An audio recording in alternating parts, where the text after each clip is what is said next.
चलिए हम लोग देखते हैं अगले प्रश्न को। ठीक है, पिछले प्रश्न तक हम लोग 35 नंबर देख रहे थे, लेकिन कुछ टेक्निकल प्रॉब्लम के कारण वीडियो आगे नहीं बन पाई, तो हम लोग वहीं से शुरू करने जा रहे हैं। ठीक है, क्वेश्चन नंबर 35 कह रहा है कि मनुष्य में पाचन कहाँ से शुरू होता है। ठीक है, यानी कि जब हम लोग भोजन ग्रहण करते हैं तो हमारे शरीर के अंदर जाता है और उसका क्या होता है, पाचन होता है।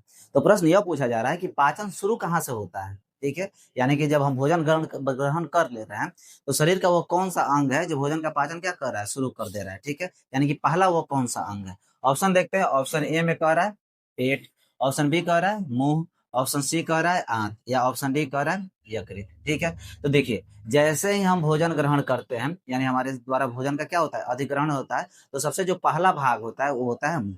ठीक है, यानी भोजन को हम जैसे ही ग्रहण करेंगे मुंह में, तो मुंह में जैसे ही उस भोजन को लेकर चबाएंगे तो लार ग्रंथि से लार निकलेगा। क्या निकलेगा, लार निकलेगा, यानी सलाइवा निकलेगा। और याद रखिएगा कि सलाइवा में दो प्रकार का एंजाइम पाया जाता है, एक तो टाइलिन नामक एंजाइम पाया जाता है और दूसरा पाया जाता है लाइसोजाइम एंजाइम। ठीक है, यानी कि जो लाइसोसोम एंजाइम होता है और जो टाइलिन एंजाइम होता है, यह भोजन के पचाने में क्या करता है, मदद करता है। ठीक है, चलिए इसको हम लोग थोड़ा सा ध्यान से समझते हैं। ठीक है, तो याद रखिएगा कि जो मुंह भाग होता है, इस मुंह में लार ग्रंथि पाया जाता है। क्या पाया जाता है, लार ग्रंथि।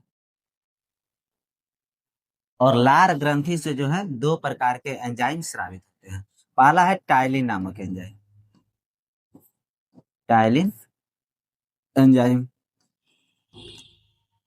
या इसी का दूसरा नाम है, याद रखिएगा, एमाइलेज।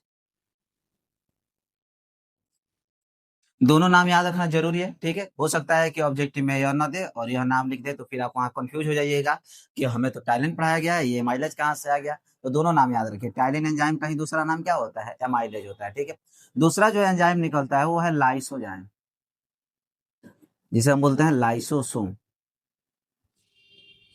Lysosome enzyme.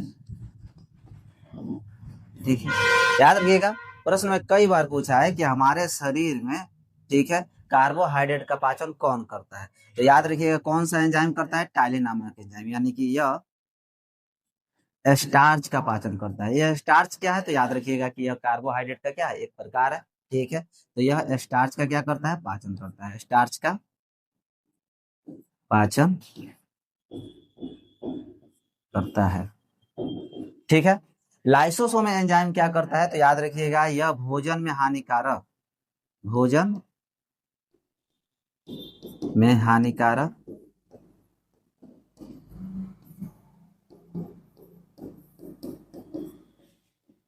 जीवाणुओं को नष्ट करता है, हानिकारक जीवाणुओं को नष्ट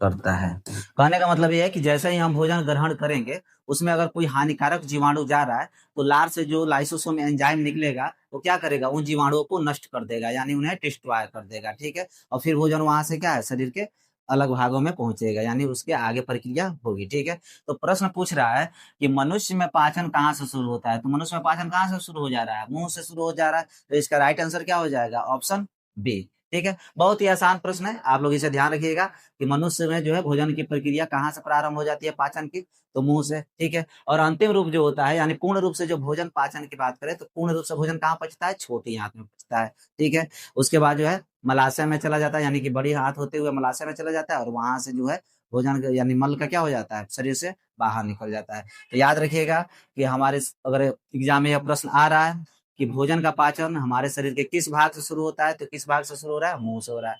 ठीक है, भोजन का पूर्ण पाचन कहाँ होता है, तो याद रखिएगा वो भोजन का पूर्ण पाचन होता है छोटी आंत। चलिए हम लोग बढ़ते हैं अगले प्रश्न की। देखिए प्रश्न नंबर जो 36 कह रहा है कि रक्त का द्रव भाग कहलाता है।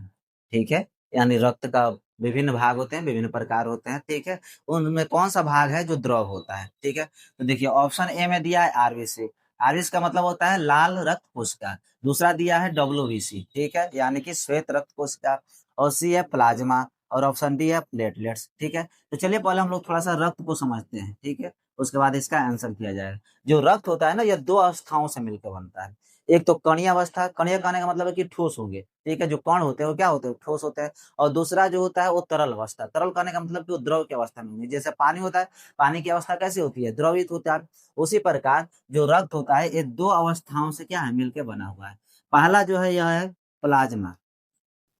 प्लाज्मा, और इसकी जो अवस्था होती है प्लाज्मा का, ठीक है, याद रखिएगा ये अवस्था नहीं है, ठीक है। क्लास 9 में आप लोग पढ़े होंगे कि जो पदार्थ होते हैं उनकी 5 अवस्था होगी, तो प्लाज्मा आप उसमें देखे होंगे ना कि प्लाज्मा जो है क्या है, पदार्थ की चौथी अवस्था है। यहाँ उस प्लाज्मा की बात नहीं हो रही है, ये जो प्लाज्मा है ये रक्त का क्या है, एक भाग है, ठीक है, कंफ्यूज मत हो जाइएगा।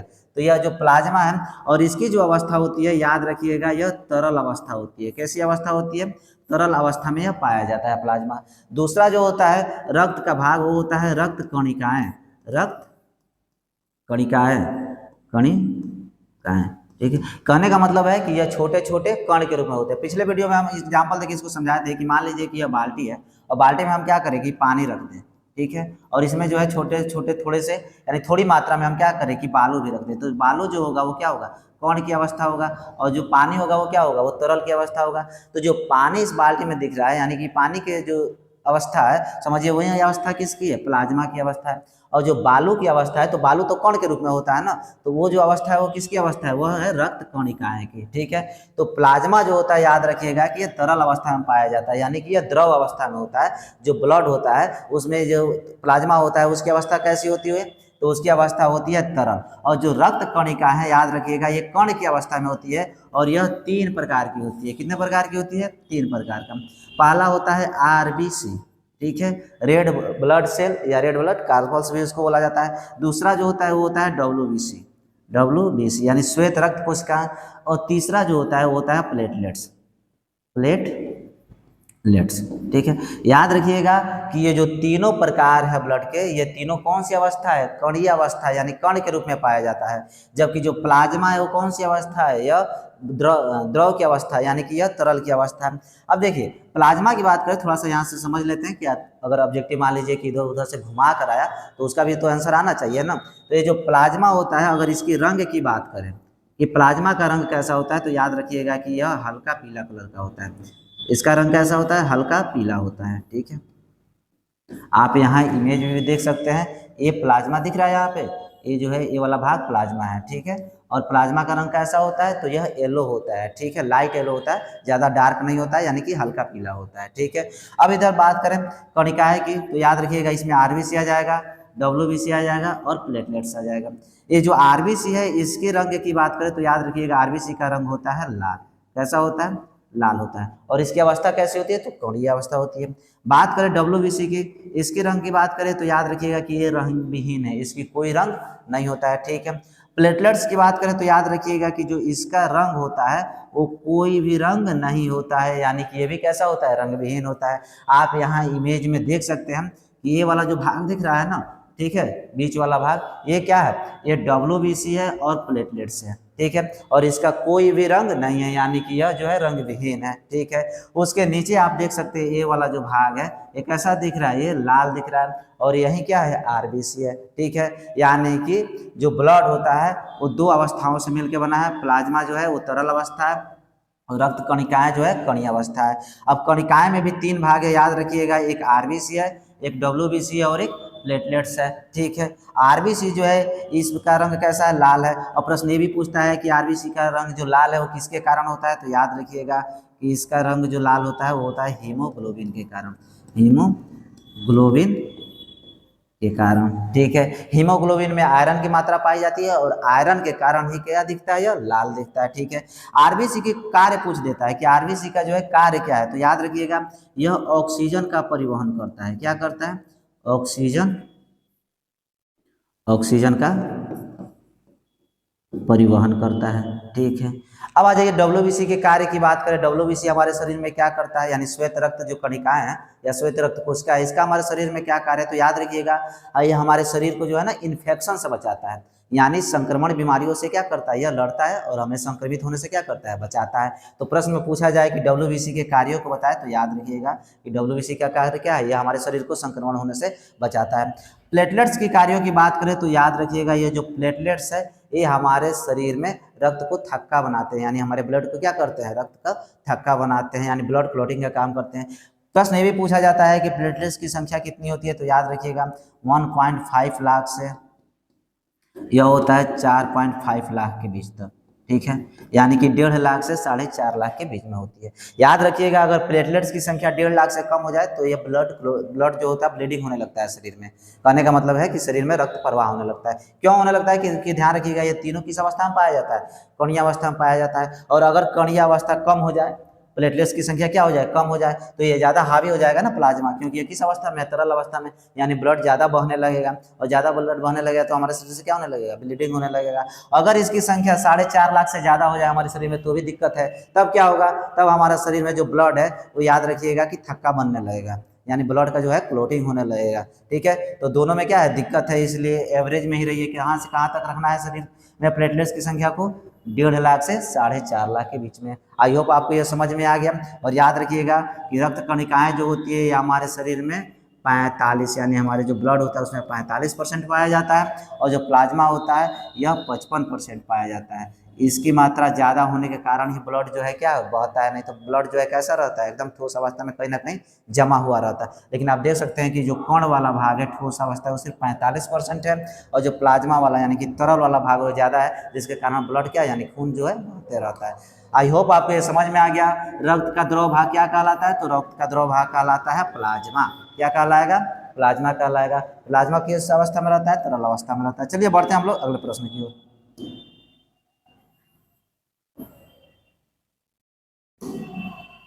हमारा अगला प्रश्न है, मानव रक्त का पीएच लगभग कितना होता है?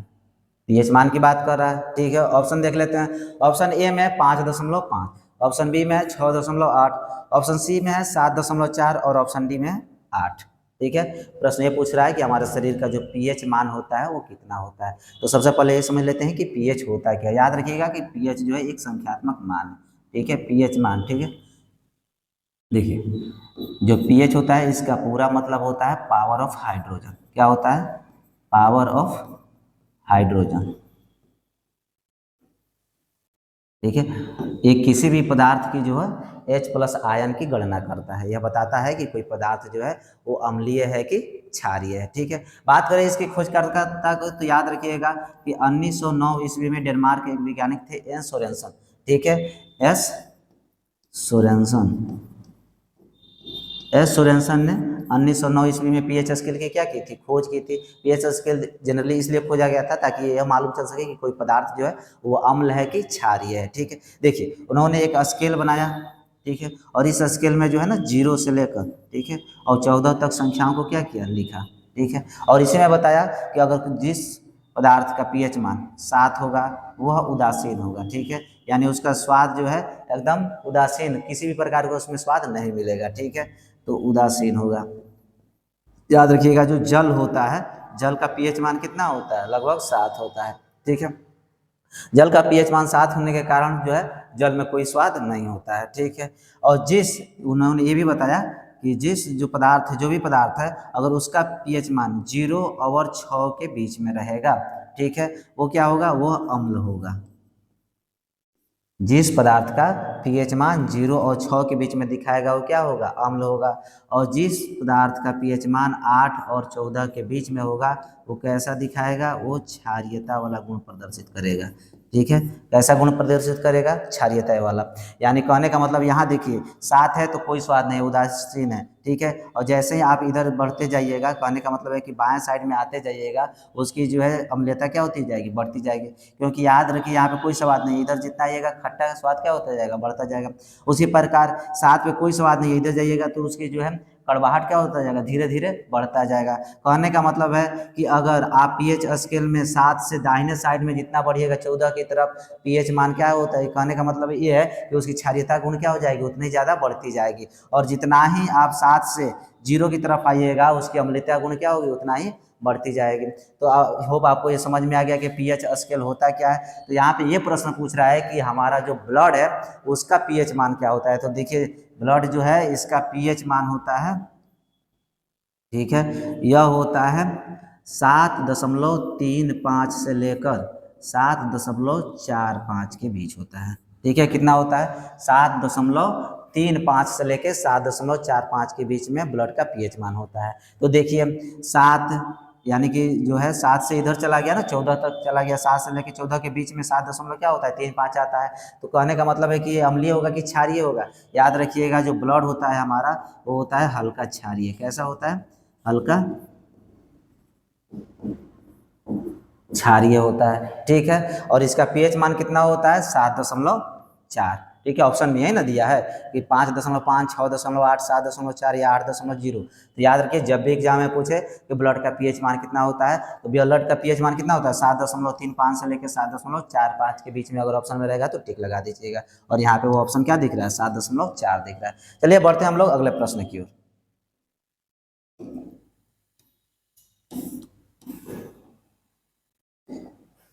हमारा अगला प्रश्न है पौधों में जल का परिवहन किससे होता है? बहुत ही महत्वपूर्ण प्रश्न है, कई बार एग्जामों में पूछा गया है। ठीक है, यहाँ पे देखिए ऑप्शन ए में दिया है फ्लोएम, ऑप्शन बी में दिया है जाइलम, ऑप्शन सी में दिया है मूलरूम और ऑप्शन डी में दिया है कैम्बियम। ठीक है, यानी कि प्रश्न ये पूछ रहा है कि जल का परिवहन जो होता है पौधों में वो किसके द्वारा होता है, किस ऊतक के द्वारा होता है। ठीक है, तो देखिए इसका जो राइट आंसर हो जाएगा वो हो जाएगा ऑप्शन नंबर बी जाइलम। ठीक है, अब थोड़ा सा जाइलम के बारे में समझते हैं कि जाइलम करता क्या है। ठीक है, तो देखिए पौधों में जल की आवश्यकता कब पड़ती है? जब पौधे प्रकाश संश्लेषण करते हैं, यानी जब पेड़ पौधे खाना बनाते हैं उस समय क्या होती है 4 सामग्रियों की आवश्यकता होती है, कार्बन डाइऑक्साइड, जल, सूर्य प्रकाश और क्लोरोफिल। ठीक है, तो उसी सामग्री में सबसे एक महत्वपूर्ण सामग्री है जल। ठीक है, तो वहाँ क्या होता है कि पौधों को जल की आवश्यकता होती है। और आपको जानकारी है कि पौधे जो है प्रकाश संश्लेषण किस भाग में करते हैं? पत्तियों में करते हैं। चलिए यहाँ फिगर से समझते हैं, इस वाले भाग में क्या हो रहा है प्रकाश संश्लेषण होता है। हालांकि जितना यह पत्तियों का चित्र बनाया गया है पेड़ पौधे प्रत्येक पत्तियों में क्या करते हैं खाना बनाते हैं, यानी कि प्रकाश संश्लेषण करते हैं। तो देखिए और किस जल का उपयोग करते हैं, वर्षा जल का या मिट्टी में घुले हुए जल का? तो याद रखिएगा कि जब भी प्रकाश संश्लेषण होगा वो मिट्टी में घुले हुए जल का ही क्या करेंगे प्रयोग करेंगे। ये नहीं कि आप क्या कीजिए कि एक बाल्टी पानी लाएं और पत्तियों पर गिरा दिए और कहेंगे कि भैया अब ये तो खूब खाना बनाएगा खूब बढ़ेगा। ऐसा कुछ नहीं होने वाला है। जब तक वो जल मिट्टी में नहीं जाएगा, मिट्टी में नहीं घुलेगा, पेड़ पौधे पत्तियों के जल का यूज नहीं करते हैं। बात समझ में आ रहा है ना? यानी कि जब मिट्टी में जल घुल जाता है तो उस जल को क्या करते हैं अपने रोम के द्वारा अवशोषित करते हैं। पेड़ पौधे क्या करते हैं मिट्टी में घुले हुए जलों को रोम, आप लोग देखे होंगे कि पेड़ पौधा का जड़ होता है, जड़ में पतले पतले बाल के आकार का एक बाल के साइज का क्या रहता है रेशा निकला रहता है, रेशे जैसा, उसे रोम बोला जाता है।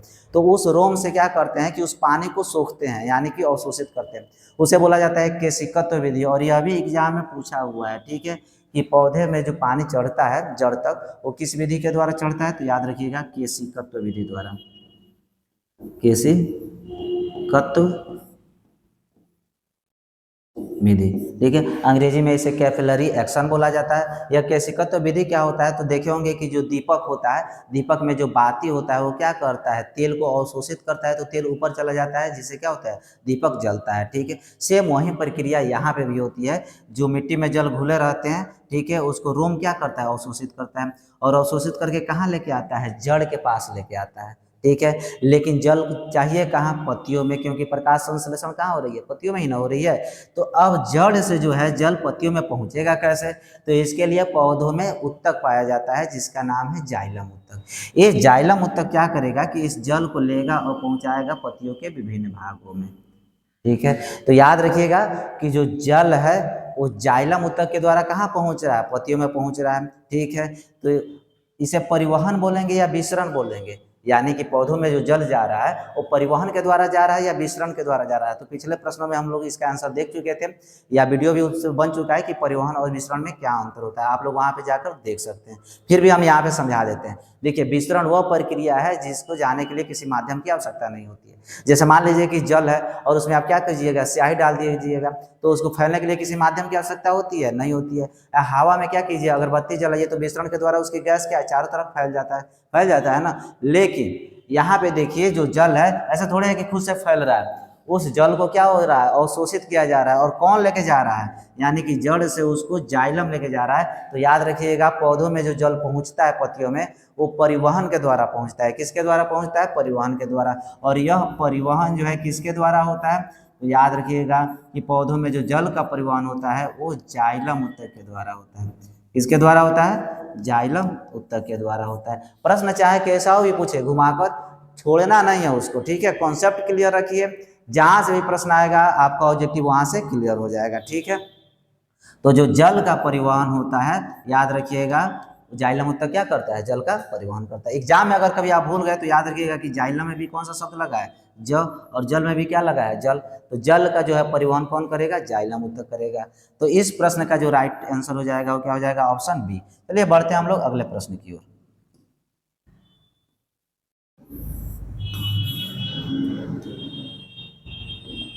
आइए देखिए, प्रश्न कह रहा है मानव में पीत रस कहाँ बनता है, ठीक है। यानी शरीर में, मनुष्य के शरीर में जो बाइल जूस बनता है उसका निर्माण कहाँ होता है।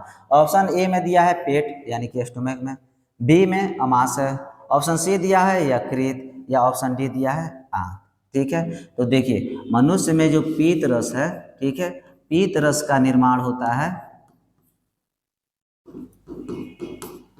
वो होता है लीवर में, ठीक है। किसमें होता है, लीवर यानी कि यकृत। पीत रस का निर्माण कौन करता है, यकृत करता है, ठीक है। और पीत रस स्टोर कहाँ होता है, ठीक है, संग्रह कहाँ होता है। याद रखिएगा पीत रस जो है बनाता है उसको कौन है, लीवर बनाता है, लेकिन पित्त इकट्ठा कहाँ होता है, तो याद रखिएगा जो पित्त इकट्ठा होता है वो होता है पित्ताशय में।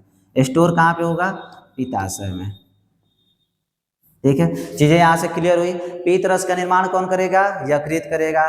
पीत रस इकट्ठा कहाँ होगा, कहाँ स्टोर होता है, पीत स्टोर होता है पित्ताशय में, ठीक है। पीत रस किसका पाचन करता है, याद रखिएगा जो पीत रस है यह वसा का पाचन करता है। किसका पाचन करता है, यह पाचन करता है वसा का, वसा का पाचन करता है। तो प्रश्न पूछा जाता है, ठीक है, डाइजेस्टिव सिस्टम से यह चैप्टर से प्रश्न आते रहता है कि वसा का पाचन हमारे शरीर में कौन सा एंजाइम करता है या कौन करता है। तो याद रखिएगा कि वसा का पाचन जो है कौन करता है, वो करता है पीत रस। और पीत रस का निर्माण कहाँ से होता है, तो पीत रस का निर्माण होता है लीवर के द्वारा, यकृत के द्वारा। और पीत रस एकत्रित कहाँ हो रहता है, यानी कि स्टोर्ड कहाँ रहता है, पित्ताशय में रहता है। चलिए अब हम लोग बढ़ते हैं अगले प्रश्न की ओर। तो इसका देख लेते हैं कि मानव में पीत रस कहाँ बनता है। तो अब इसका राइट आंसर क्या हो जाएगा, यकृत में, ठीक है।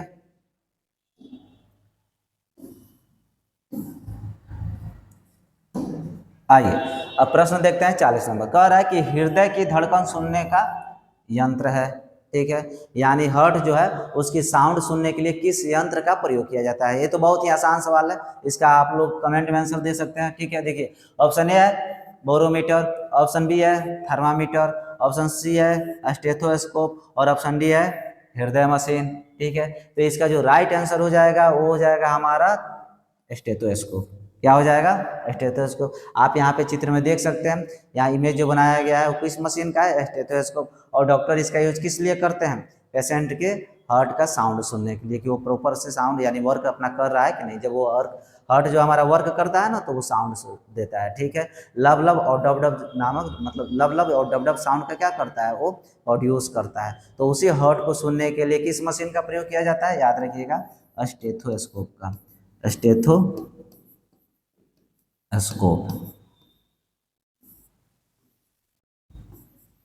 एग्जाम में आप लोग जानते हुए भी गलती कर जाइएगा, ठीक है। आपको याद तो रहेगा कि डॉक्टर जो है कान में लगा के क्या करता है, सुनता है, लेकिन नाम ही क्या हो जाइएगा, आपको याद नहीं रहेगा।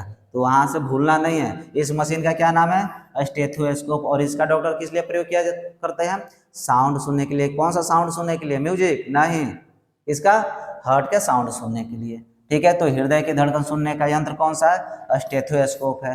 बात करें इसके और ऑप्शन का देख लेते हैं। जो बैरोमीटर है इसका प्रयोग किया जाता है वायुमंडलीय दबाव को मापने के लिए, एटमॉस्फेरिक प्रेशर नापने के लिए बैरोमीटर का प्रयोग किया जाता है, ठीक है। थर्मामीटर का प्रयोग किस लिए किया जाता है, तो याद रखिएगा थर्मामीटर का प्रयोग किया जाता है शरीर के तापमान को मापने के लिए। एक स्वस्थ मनुष्य का शरीर का तापमान कितना होता है, याद रखिएगा 37 डिग्री सेल्सियस में। और फॉरेनहाइट की बात करें तो याद रखिएगा कि वो होता है 97 डिग्री फॉरेनहाइट। कितना होता है, 97 डिग्री फॉरेनहाइट।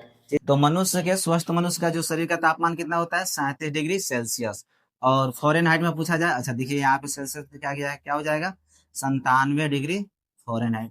तो अगर फॉरेनहाइट में पूछेगा तो 97 डिग्री फॉरेनहाइट, और सेल्सियस में पूछेगा तो 37 डिग्री सेल्सियस, ठीक है। अगर तापमान इससे कम होता है तो याद रखिएगा कि उसे बोला जाता है कि मनुष्य का शरीर क्या पड़ गया, ठंडा पड़ गया।